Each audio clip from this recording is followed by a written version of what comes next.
This is Dr. Rob Ward, and I'd like to welcome you to drrobwebinar.com. For the next several minutes, we're going to take a journey in understanding the science of redox biochemistry, which is essentially the science of healing. My background is as a family practitioner. I've been in clinical practice for over 30 years. I have backgrounds in functional medicine and addiction medicine as well. And I also serve as the volunteer chairman of the ASEA Science Advisory Council. The world of redox biochemistry is an exploding field of science. There are textbooks, medical journals, conferences that can be attended. This is a huge area of science, and the reason for this explosion has to do with the fact that it applies to all areas of biology. Redox signaling technology is really destined to fuel some of the greatest advances in medical science this century.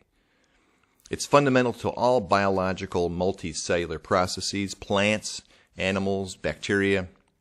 It's non-specific, non-toxic, and applicable to a broad range of processes and pathways in all kinds of physiology. It's at the very core of mediating and regulating mechanisms that restore functionality and health to cells. So, how do our cells work, and how does this new science apply to understanding cells better? Here's a cross-section of a human cell, and as you can see, it's an intricate combination of machines and machinery that serves to help to hold together and operate this basic building block of our body. Cells have these machines that help the cell defend itself and replace itself and regulate itself. But there are three main areas of cell physiology where redox chemistry comes into play. The signaling equipment involves our antioxidants. These are complicated molecules that help defend ourselves from toxins, eliminate free radicals, and help shield against a variety of threats. Additionally, there are membrane transport systems on our cell membrane. We can call them a mailbox that help allow for the infusion of oxygen in food and the release of waste products and metabolites. Additionally, cells need to signal one another. There's a complex and intricate system of communication. We can call it cell phones. And this communication allows for cells to communicate their status to one another, and send emergency messages to call out for help from the immune system, for example. Communication is critical to the health and life of a cell. So redox signaling molecules activate the effectiveness of our antioxidants and upregulate their production. Redox signaling molecules lubricate these channels of input and output through the cell wall and improve the efficiency of travel of these materials. And redox signaling molecules improve the capacity of the communication systems for cells so that they're working at optimal levels and there's no dropped calls or bad messages. So, healthy cells lead to healthy tissue, which leads to overall health. And so we can extrapolate this to the whole body. Health is equivalent to healing for a variety of reasons. Our cells are damaged every day. So there has to be a way to handle and deal with that damage, whether it be chemicals or infections or ultraviolet damage. This happens every day, all the time. Additionally, we have injuries, minor injuries, cuts and scrapes, damage millions of cells, and they have to be repaired or replaced. Additionally, we also see that exercise and exertion can damage cells. That's where that achy tenderness comes from. So cellular healing is equivalent to health. And without the cellular healing process, we would not be able to live. In fact, if our body failed to be able to manufacture any of these little redox signaling molecules, we would be dead within hours. Healing is at the very heart of our health, and all health problems, any disease you can think of, is linked to damaged cells. So where do these little redox molecules come from? Well, they come from within every single cell. Our cells have, in our machinery, we have little tiny mitochondria. These are structures that produce energy. So a cell takes in food and it converts food into ATP through the Krebs cycle, that process of oxidative phosphorylation. As a side product of the production of energy, redox signaling molecules are generated. Now there's two kinds. One have a positive charge, one have a negative charge. The negative charge is called a reduced species. The positive charge is called a reactive oxygen species. So these are produced in every cell. Some cells have thousands of mitochondria, some have just a few.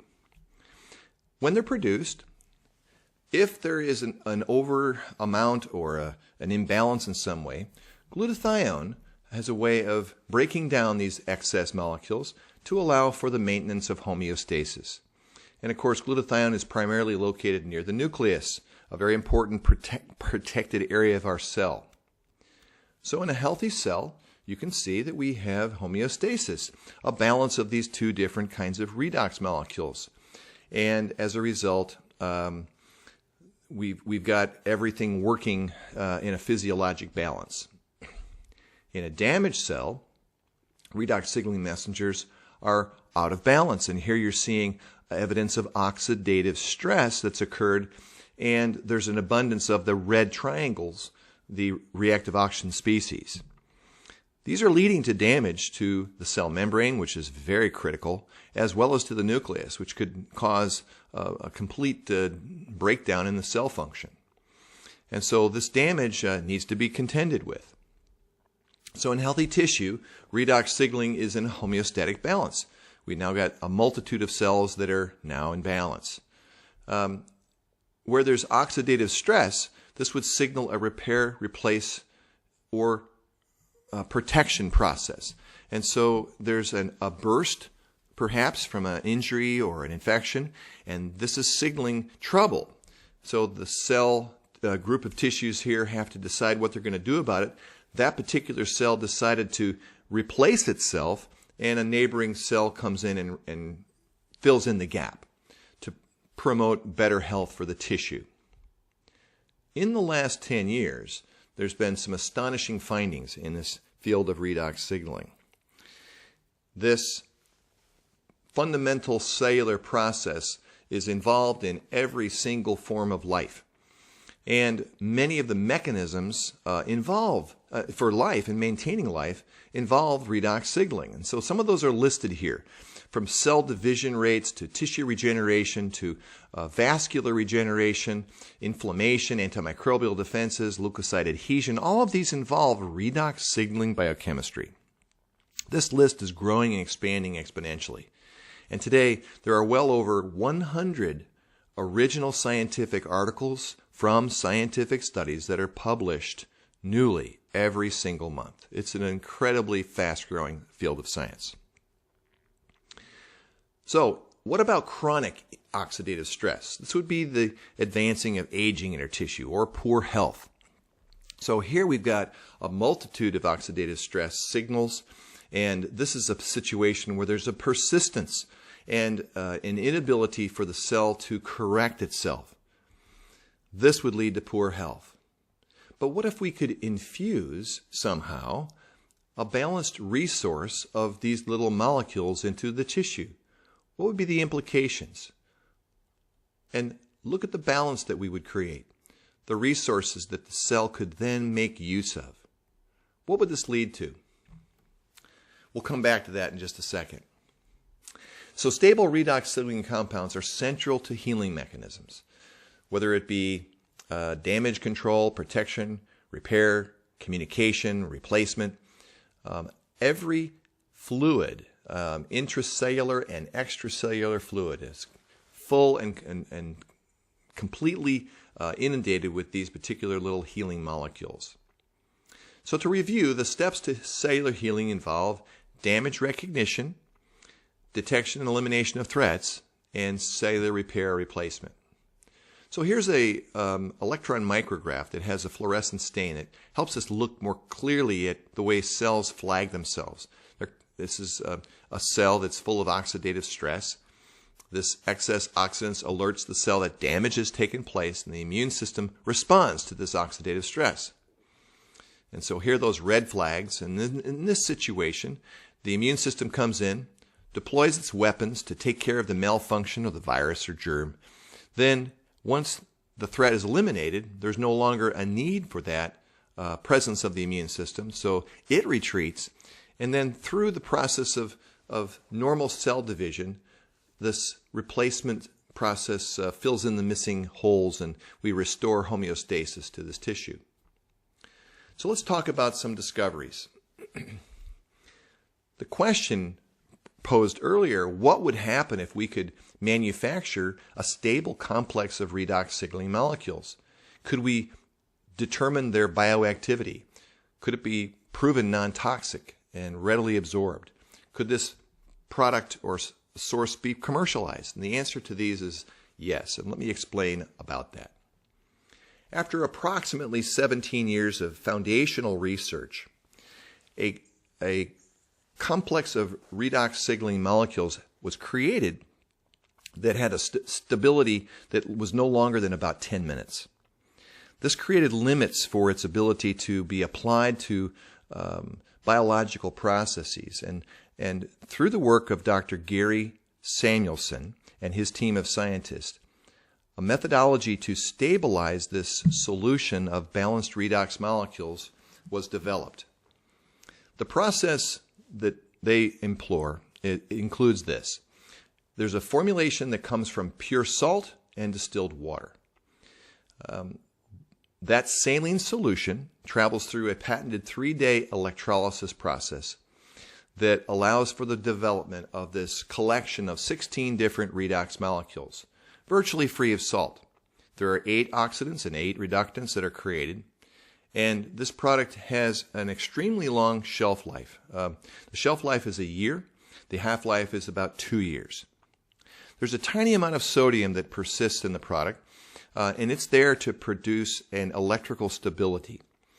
It's 123 milligrams in 4 ounces, which is a very tiny amount.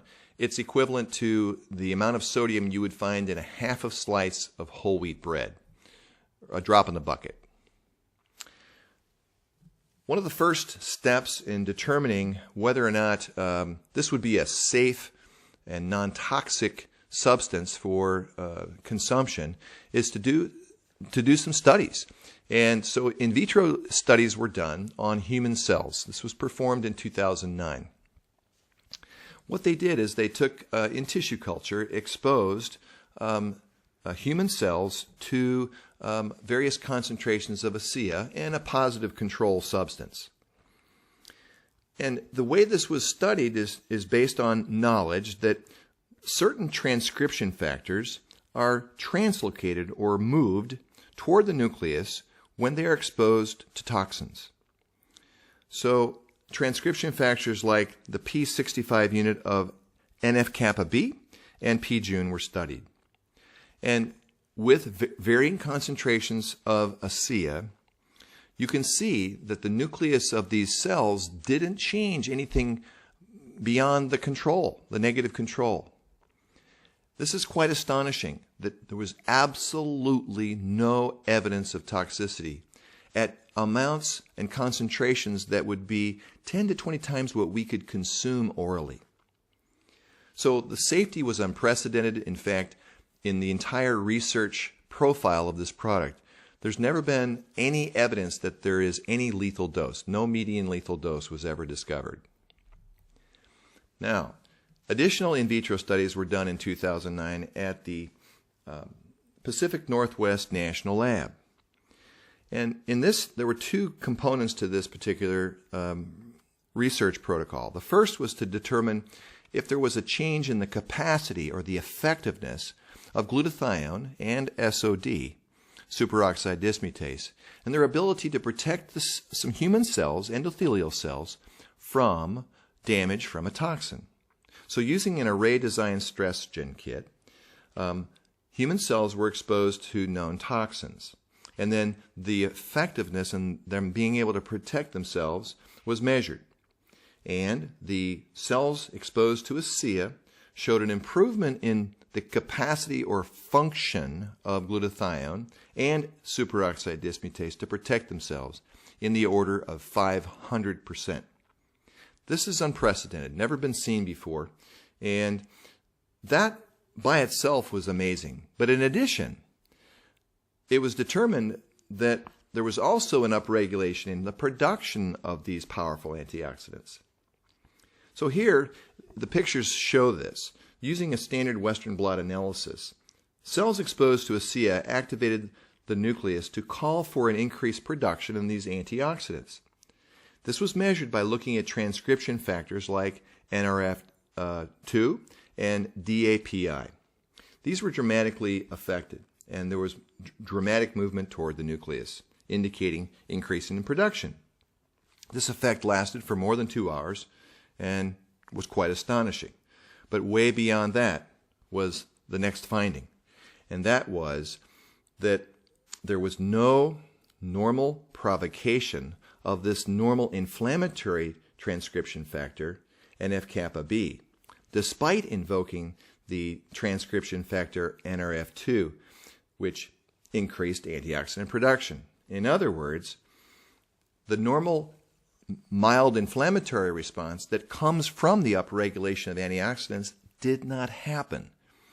And this has not been seen before in the scientific world, and raised a lot of eyebrows, thinking this is different. This is not what we're used to seeing. And that, of course, underscores the fact that ASEA is not a nutritional product like you mostly see out there. This is a product that is native to the body. It's what we naturally produce in our body, but as we age, of course, we produce less. And as we have fewer mitochondria per cell as we age and see a decline in our mitochondrial populations as well as our mitochondrial efficiencies, we see a downticking in our capacity to do repair work.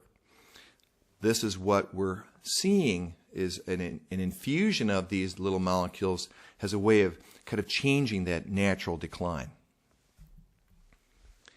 Athletic performance. Athletes who started drinking ASEA began contacting the company and saying, you know, I'm seeing a tremendous improvement in my performance and recovery, and the research, that profile that had been developed over many years had nothing centered around exercise physiology. So exercise physiology is foundational to health. We're all athletes at some level or another, and we all are seeking improvement in our performance and our ability to have endurance and recovery. So we wanted to do double-blind crossover placebo studies, the gold standard of science. And in looking around the world, probably the top 10 most recognized scientist in the area of exercise physiology was Dr. David NIEMAN. Dr. NIEMAN is a full professor of health and exercise science at Appalachian State University. He has written over 200 peer-reviewed publications. He's authored over 300 articles on health and fitness. He's written 9 books. He's currently vice president of the American College of Sports Medicine. He's also an athlete himself and has competed in over 58 marathons and ultramarathons with times of elite runners. His times of under 3 hours is truly an accomplishment of itself. He leads the metabolomics lab at the Human Performance Lab in this prestigious North Carolina research campus. There, he has studied for many years now the connection between nutrition and performance. Depicted here is a group of scientists, his PhD team, and the world's largest shielded nuclear magnetic resonance machine.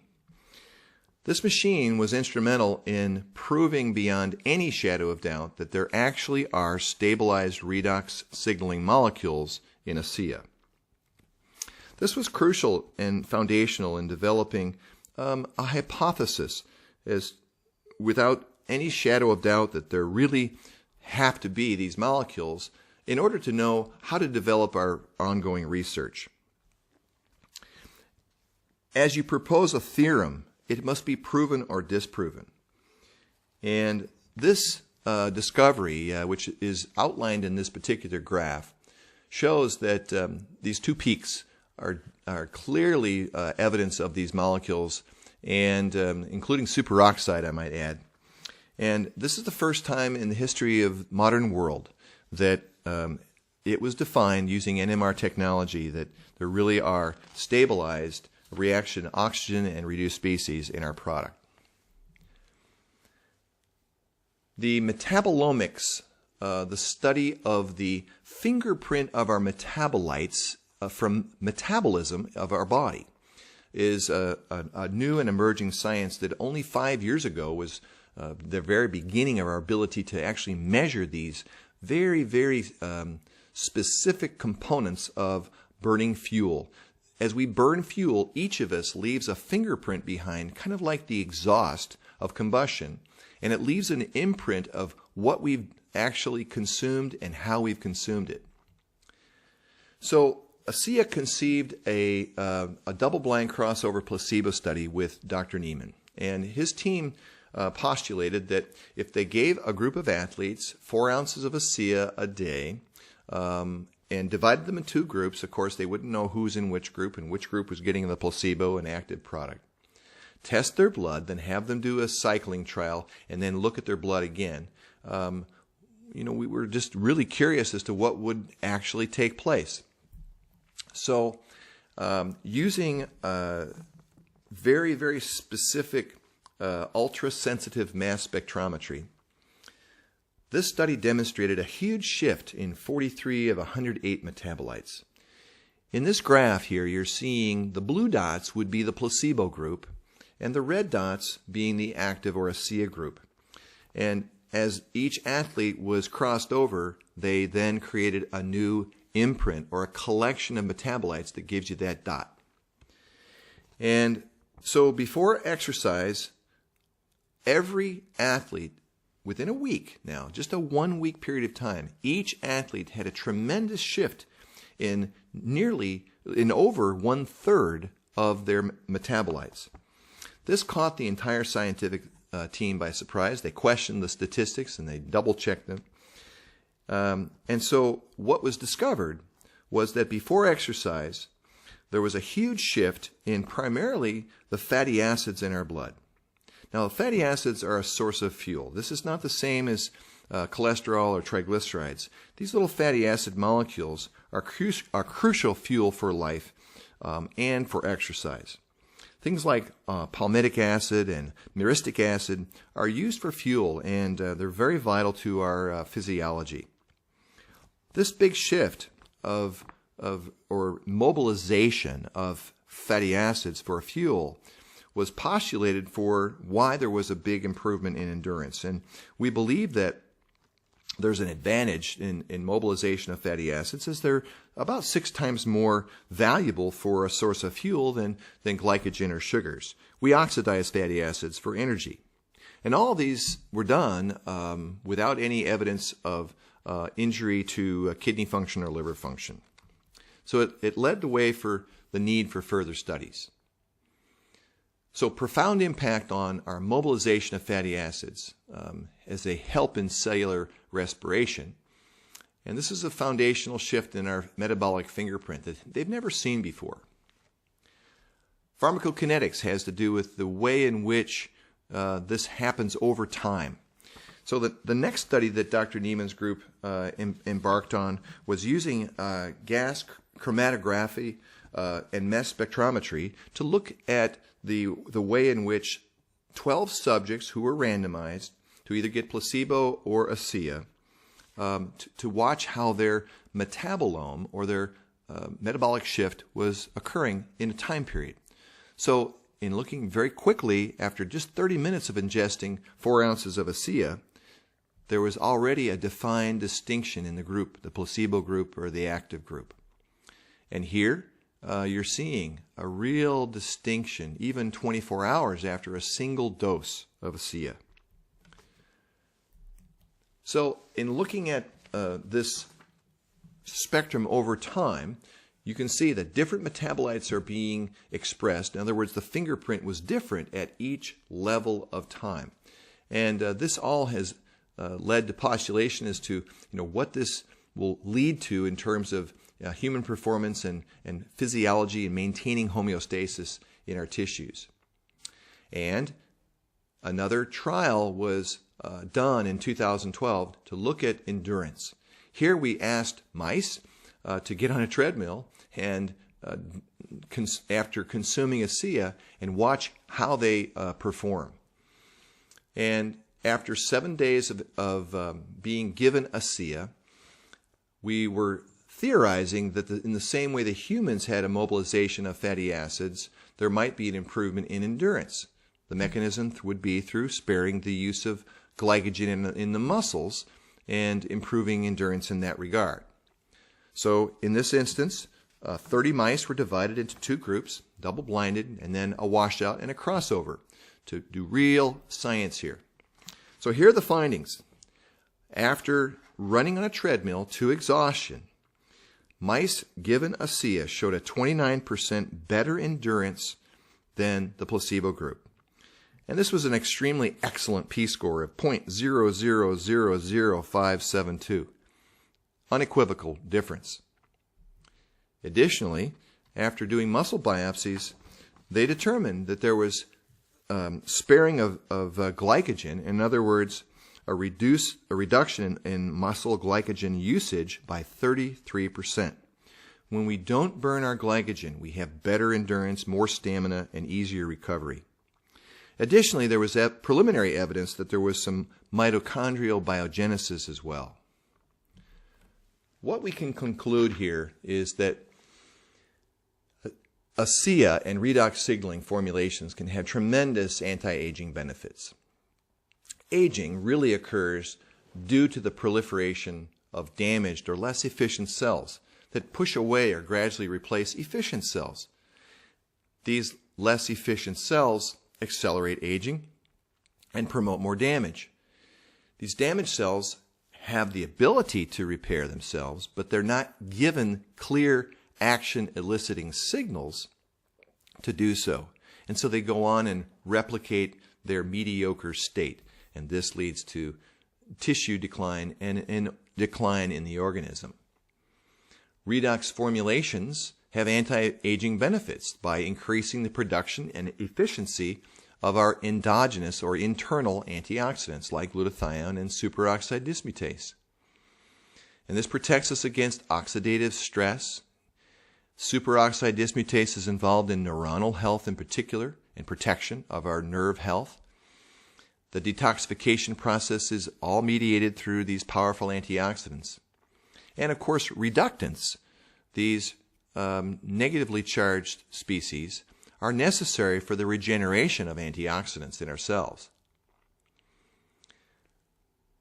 Anti-aging benefits are also seen when we notice that there's quicker detection of cell damage, quicker replacement of damaged cells, a more precise immune response, an activation of a proper redox potential that optimizes signaling and communication in our cells. So, why is a healthy balance of redox messengers important? Too many oxidants in the cells or blood causes damage and aging to all tissues. This would be someone who might be burning a lot of fuel with exercise and created a lot of oxidative stress, and if this isn't corrected and recovery allowed, it would lead to an environment where there's a lot of rust and a lot of breakdown. The incorrect balance of reductants and oxidants can cause the immune system to attack healthy cells and inflame tissues and lead to slow healing, or even worse, system problems where the body is attacking itself, auto-attacking. Too few antioxidants will allow for damage, and infected cells that should be destroyed and so forth, but these infected cells would thrive or divide and spread and cause damage, and this is creating havoc in our tissues. We can maintain a healthy redox balance by doing a few simple things. We want to have a diet that supports the immune system by eating raw and green vegetables, juices, and herbs, perhaps some vitamin supplements. Find a product like ASEA that has a correct balance of of redox signaling molecules to fuel our immune system and maintain a positive attitude. Our thoughts really do measurably affect the health of our body. And there's probably no more powerful force in our life than the way we think.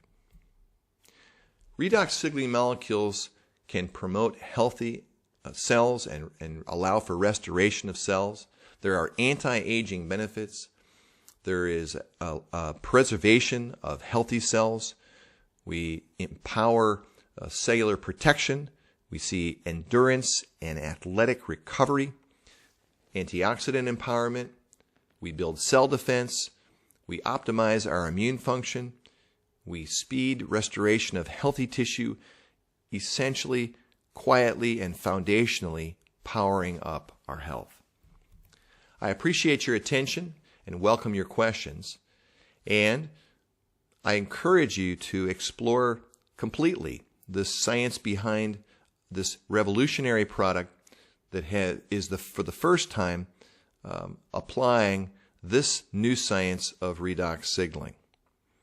Thank you very much.